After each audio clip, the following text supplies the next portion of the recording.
December 31st, 2012. As we all can remember, it was supposed to be the end of the world according to the Mayan calendar. If we remember, there was also a movie in 2012 starring John Cusack about 2012 about the end of the world. Obviously, that didn't happen. My purpose today for all of us here is to know eschatology, which is the study of the end times and the study of the final judgment day.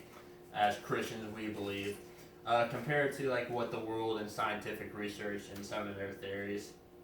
So my first theory today is called the Big Freeze, also known as the heat of death, which scientists explain that it's a never expanding universe which will eventually run out and will either heat to death or it will freeze to death.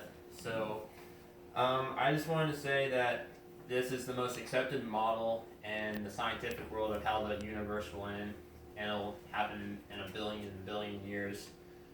And then this was founded by astrophysicist Jamal Islam and physicist Freedom Dyson back in the 1970s. Also, I just wanted to say that this was the freaking out of my first model. So if you want to see that. And about 30 years later, the 5 ages of the universe was expanded on by from Dyson and Islam's theory by Fred Adam and Gray Laughlin. So that's if you're ever interested in the book. They have 5 different periods in which the world will come at each stage. Those being the primordial era, Stellarius era, degenerate era, black hole era, and the dark area. None of those sound really nice, and it is kind of unbelievable. If you go to Wikipedia, they have the different, like 10 to the quadrillion, numbers I've never heard of like when the world will end, or when each stage will come. So if you're ever interested, it's on the Google machine. My next one is the vacuum metastability event, so which is also called false vacuums. I was reading from our good friend Katie Mack, who is an astrophysicist teacher at MSU, or at North Carolina State University, and she says you have to consider the Higgs theory, which has pretty much two: a true vacuum and a false vacuum. A true vacuum, according to Katie Mack, is the stable lowest energy state, like sitting on a valley floor. False vacuum is like being nested in a divot in the valley wall. Does not sound good.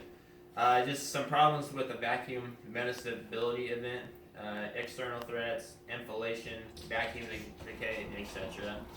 So those are just 2 of the many theories on which scientists and people might believe and expand on. So it's not a law, it's just an idea that's been thrown out.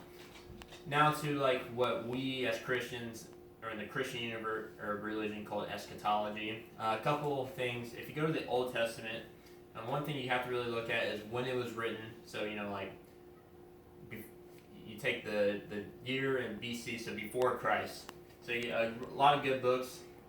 This Daniel 7, Daniel 8 talks about his vision he had after King Nebuchadnezzar just left and he got crazy. And then also, book of Isaiah. Isaiah 62 is a really good one when Christ came. Read that this week. And other prophets in the Bible, in the OT. Another one is the New Testament. Matthew 24, Mark 13, and Luke 22 or 21.